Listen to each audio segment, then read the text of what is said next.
Hi guys, my name is Rohil and today I'm going to be speaking about sexual energies and how we can manage these energies to live a more fulfilling life.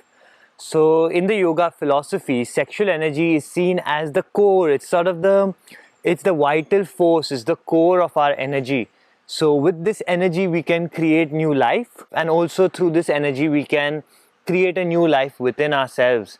And so this is really seen as something very important.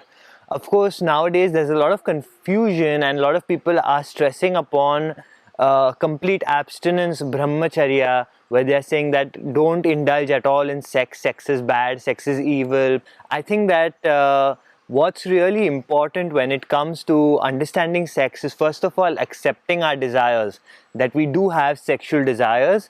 And I think that most importantly, what sex is that two individuals are coming together, two souls are coming together and actually merging. So we sort of see sex only as something that is pleasurable or fun, but what is really happening during sexual intercourse is two individuals are somehow exchanging energies with each other in a very profound way. And what happens when that is happening without an intention, without you understanding about it, you are in some ways getting mixed energies from all over. So especially people that are sleeping with multiple partners, going around, you are sort of picking up the energy of these multiple people, which is ultimately confusing your own energy. So I think the basis of really healthy, fulfilling sex is that you have respect for the other person has respect for you, and it's something where you build up a relationship. So I think that building up something that is not only physical, because sex is much more than just a physical act, it is an emotional, spiritual act even. So if we can have a connection that is not only physical but that is also mental, emotional, spiritual with our partner, we will be much more fulfilled by sex.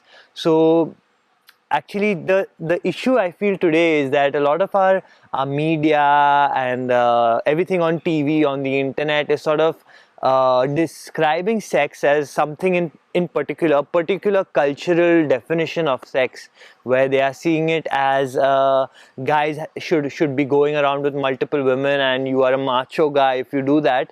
But I think it's quite the contrary. Somebody who is a real man is really sitting in their masculine, is somebody who is capable of connecting with another individual, of respecting another individual, and not only just respecting their physical boundaries but is respecting them emotionally, spiritually. So that if you are going to the extent that you're having sexual intercourse with somebody, that you are also seeing them as a part of you and thus taking care of them the same way you would take care of yourself. In my opinion, that's a real masculine, whereas media is depicting the masculine as a more wounded aspect, which is going around, is sort of addicted, this addicted personality who is going around trying to have sex constantly. And this is sort of what the yoga philosophy is trying to say, is just own your sexual energy. So more than actually completely saying no to sex, it's actually about owning your energy, your sexual energies, and owning your own desires, so that you are not completely all the time swept away by your own desires, and you have some form of control over your own self. And this makes you a master. It makes you very strong mentally, physically, and spiritually. I hope you enjoyed. Do follow me and share my videos. Thank you.